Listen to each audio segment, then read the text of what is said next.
नमस्कार मित्रांनो, मराठी माहिती विश्व या यूट्यूब चॅनलमध्ये सगळ्यांचे मनापासून स्वागत. मित्रांनो, तुम्हालाही हा प्रश्न पडतो का, की लोकांना का माफ केले पाहिजे? लोकांना माफ केल्याने त्यांनी केलेल्या चुकांची शिक्षा त्यांना भेटेल की नाही? हे बरेच प्रश्न आपल्याला पडलेले असतात. माफ केल्यामुळे आपल्या आयुष्यात काय बदल घडतात? हे सगळे आपण आज या व्हिडिओमध्ये बघणार आहोत. त्यामुळे व्हिडिओला शेवटपर्यंत नक्की बघा आणि आवडल्यास चॅनलला सबस्क्राईब करा. सर्वांनाच प्रश्न पडतो, फॉरगिव्हनेस प्रेयर म्हणजे काय? फॉरगिव्हनेस प्रेयर केल्यामुळे आपल्या आयुष्यात कसे बदल घडून येऊ शकतात? फॉरगिव्हनेस प्रेयर म्हणजेच माफी प्रार्थना. तर मित्रांनो, आपण सर्वात आधी बघूया की माफी प्रार्थना ही का केली पाहिजे. मित्रांनो, जेव्हा आपल्या आयुष्यात वाईट गोष्टी घडतात किंवा वाईट लोक आपल्यासोबत वाईट वागतात, तेव्हा आपल्या मनात त्यांच्याबद्दल खूप द्वेष आणि राग निर्माण झालेला असतो. त्यामुळे तो कायमस्वरूपी आपल्या मनात बसून जातो आणि या कारणामुळे आपण आयुष्यभर टेन्शनमध्ये असतो. आपण त्या गोष्टीला इतका आपल्या मनात रुजवून घेत असतो, की आपण त्या माणसाला कधीही माफ करू शकत नाही. हळू याच गोष्टींचे रूपांतर आपल्या स्ट्रेसमध्ये, आपल्या आजारांमध्ये होत असतात. मित्रांनो, आपल्याला माहिती आहे, आपण लॉ ऑफ अट्रॅक्शनच्या व्हिडिओमध्ये बघितलं होतं, की आपलं संपूर्ण आयुष्य म्हणजे आपले आजूबाजूचे लोक, आपलं सर्व एन्व्हायरमेंट हे आपल्या व्हायब्रेशन्सवरती डिपेंड असतं. म्हणजे आपल्या आजूबाजूच्या एनर्जीजवरती डिपेंड असतं.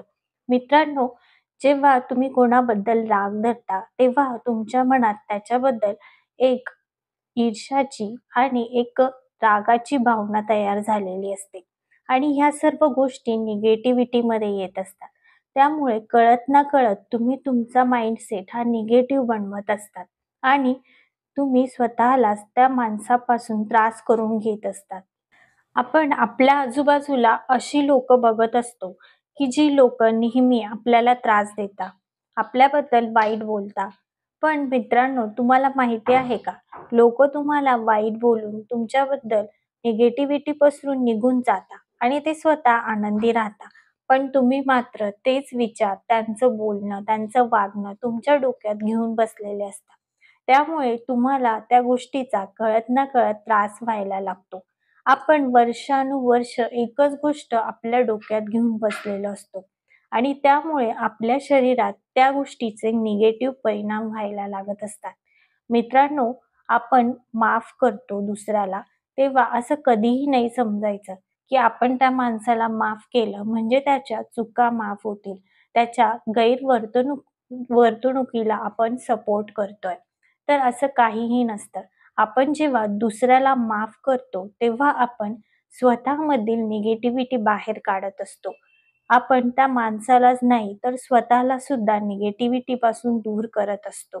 मित्रांनो, एक गोष्ट कायम लक्षात ठेवा, की या जगात कर्माचं फळ हे प्रत्येक माणसाला भेटत असतं. परंतु जी गोष्ट तुमच्या हातात नाही, त्या माणसाला त्याची शिक्षा देणं जर तुमच्या हातात नाही, तर त्याच्याबद्दलचा राग तुमच्या डोक्यात किती दिवस तुम्ही पकडून ठेवणार आहात, याचाही तुम्ही विचार केला पाहिजे.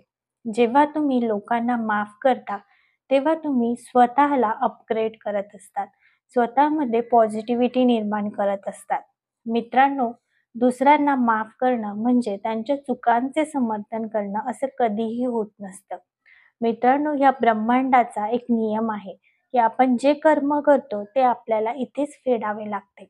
त्यामुळे तुम्ही माफ केल्यामुळे तुम्ही चुकीच्या गोष्टींना समर्थन करताय, असं त्याचा अर्थ कधीही होत नसतो.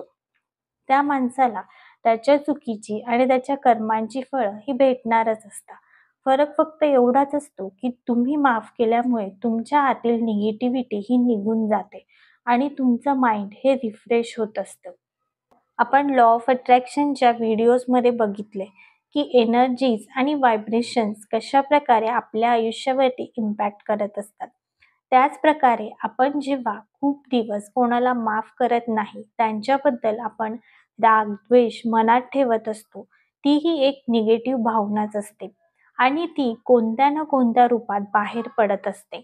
मग ते तुमच्या आयुष्यातील ब्लॉकेजेस असो, तुमच्या आयुष्यातील सक्सेस असू दे, ही प्रत्येक गोष्टीवरती इम्पॅक्ट करत असते. कारण की तुम्ही जेव्हा त्या माणसाबद्दल विचार करत असता, तेव्हा तो एक प्रकारे निगेटिव्ह व्हायब्रेशनच क्रिएट करत असतो. भलेही त्या ठिकाणी त्या माणसाची चुकी असू दे, तुमची काहीही चुकी नसू दे, परंतु त्या माणसाबद्दलचा राग, हा द्वेष हा तुमच्या मनात क्रिएट होत असतो. आणि राग आणि द्वेष ही एक निगेटिव्ह भावना आहे. ती भावना हळूहळू तुमच्या आयुष्यात ब्लॉकेजेस क्रिएट करत असते. तुम्हाला तो प्रसंग आठवून कायम स्ट्रेसमध्ये पाठवत असते आणि तुम्ही कधीही आनंदी राहू शकत नाही. त्यामुळे दुसऱ्यांना माफ करा. दुसऱ्यांना जेव्हा माफ करता, तेव्हा कायम हे डोक्यात ठेवा, की आपण दुसऱ्यांना माफ करतोय म्हणजे आपली स्वतःमधील निगेटिव्हिटी आपण बाहेर काढतोय. दुसऱ्यांना माफ करायचं तर हा विचार ठेवून करा, की मी माझ्या स्वतःसाठी दुसऱ्यांना माफ करत आहे. मला आयुष्यात पुढे जायचे आहे, मला आनंदी राहायचे आहे, मला निरोगी राहायचे आहे. यासाठी मी दुसऱ्यांना माफ करत आहे. तर फॉरगिव्हनेसची भावना जेव्हा तुमच्या मनात येत असते, तेव्हा हळू तुम्ही छोट्या-छोट्या गोष्टींना सोडून द्यायला शिकतात आणि आपोआपच आनंदी गोष्टी तुम्ही तुमच्या आयुष्यात अट्रॅक्ट करत असतात. बऱ्याच लोकांचे असे अनुभवही आहेत, की जेव्हा त्यांनी दुसऱ्यांना माफ केलं, तेव्हा त्यांच्या आयुष्यातील बरेचसे ब्लॉकेजेस हे कमी झाले. मग तो कुठला आजार असू दे किंवा त्यांच्या आयुष्यातील सक्सेस असू दे. या बऱ्याच गोष्टींमध्ये या निगेटिव्हिटी ब्लॉकेजेस क्रिएट करत असतात. त्यामुळे आयुष्यात दुसऱ्यांना माफ करून आपल्यामधील निगेटिव्हिटी संपवणं, आपल्या सक्सेसचा रस्ता जो निगेटिव्हिटीमुळे ब्लॉक झाला आहे, तो क्लिअर करणं हे सर्वस्वी आपल्या हातात आहे. आता तुम्हाला प्रश्न पडला असेल, की दुसऱ्यांना माफ करणं हे इतकं सोपं नाहीये. मग त्यासाठी आधी स्वतःला तयार करणं हे तितकंच गरजेचं आहे. मित्रांनो, जेव्हा कुठलाही माणूस, कुठलंही एन्व्हायर्नमेंट हे आपल्या आजूबाजूला वाईट असतं, तेव्हा त्यामागे काही ना काही नक्कीच कारण असतं. एकतर म्हणजे आपले कर्म. आपण खूप साऱ्या गोष्टी समजून घेत नाहीत. आपले कर्म ही बऱ्याचदा आपल्या आयुष्यात ब्लॉकेजेस क्रिएट करत असतात. म्हणजेच ते माणसांना घेऊन येत असतात. त्यामुळे जेव्हा कोणी तुमच्याशी वाईट वागत असेल, चुकीचं वागत असेल, एकतर समजून घ्या, की हे आपलेच काहीतरी वाईट कर्म होते, जे या माणसा थ्रू आपल्या आयुष्यातून निघून गेले. हा माणूस आपल्याला वाईट बोलून हा त्याचे कर्म क्लिअर करून आपल्या आयुष्यातून निघून गेला आणि ती गोष्ट सोडून देण्याचा प्रयत्न करा.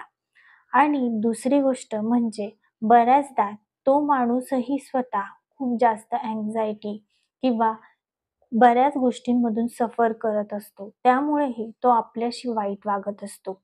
असंही असू शकतं, की बऱ्याच लोकांना त्यांच्या आयुष्यात खूप सारी इन्सिक्युरिटी असते आणि त्यामुळे सुद्धा ते लोकं आपल्याशी वाईट वागत असतात.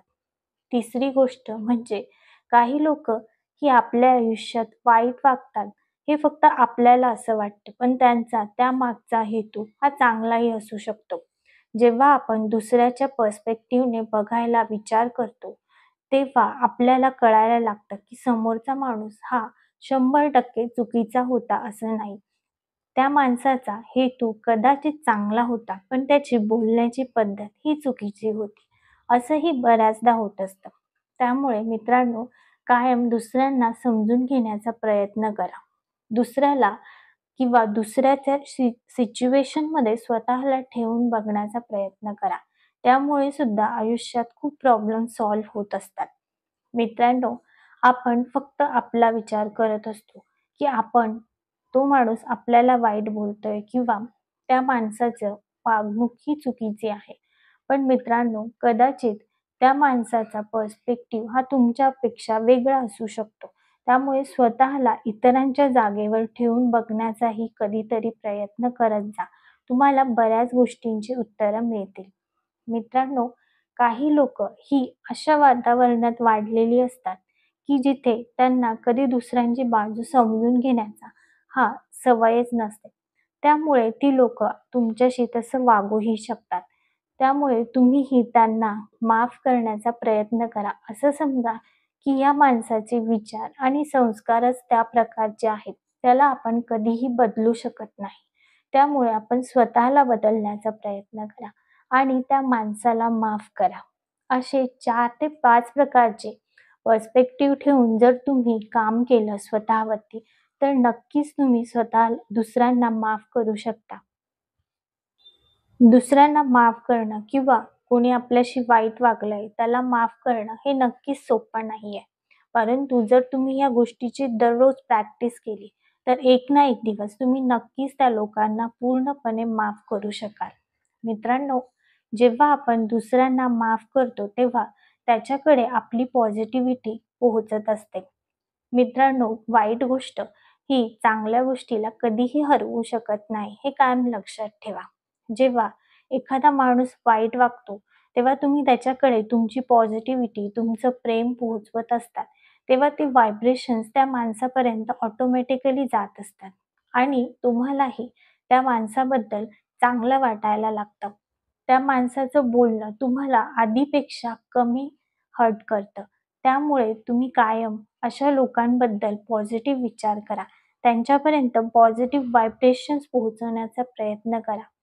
मित्रांनो, या गोष्टीचा तुम्हाला नक्कीच फायदा होईल. आता सर्वात महत्त्वाचा मुद्दा म्हणजे आपण फॉरगिव्हनेस प्रार्थना कशी केली पाहिजे? म्हणजे माफी प्रार्थना आपण कशी केली पाहिजे? तर मित्रांनो, जेव्हा तुम्ही रात्री झोपता, तेव्हा झोपण्यापूर्वी तुमचे जे पण इष्टदेव असतील, त्यांची प्रार्थना करा आणि त्यांना सांगा, की माझ्याकडून कळत-नकळत कोणाबद्दल वाईट झालं असेल, तर मला माफ करा आणि मीही माझ्या आजच्या दिवसात किंवा आजपर्यंतच्या आयुष्यात जी लोकं आली, ज्यांनी माझ्यासोबत वाईट केलं, त्यांना मी मनापासून माफ करत आहे. हे तुम्ही तुमच्या इष्टदेवांना प्रार्थना करून सांगा. मित्रांनो, ही प्रार्थना तुम्ही 5 ते 10 मिनिट रिपीट करा आणि ही दररोज न चुकता सकाळी उठल्यानंतर आणि झोपण्यापूर्वी करा. तुम्हाला 1 महिन्यात खूप छान रिझल्ट भेटतील आणि जेव्हा तुम्ही ही गोष्ट कराल, तेव्हा मनापासून करा. फक्त बोलण्यासाठी कधीही करू नका. मित्रांनो, आपण बऱ्याचदा आपली प्रार्थना त्या माणसापर्यंत पोहोचवू शकत नाही. परंतु देवाला जेव्हा आपण या गोष्टींमध्ये आणत असतो, तेव्हा ऑटोमॅटिकली ती गोष्ट त्या माणसांपर्यंत पोहोचत असते. तर मैत्रिणींनो आणि मित्रांनो, ही प्रार्थना नक्की तुम्ही दररोज करा आणि इतरांना माफ करा. तुमच्या आयुष्यातील बरेचसे ब्लॉकेजेस हे कमी होतील आणि तुम्हाला जर काहीही रिझल्ट भेटला तर कमेंट करून नक्की सांगा.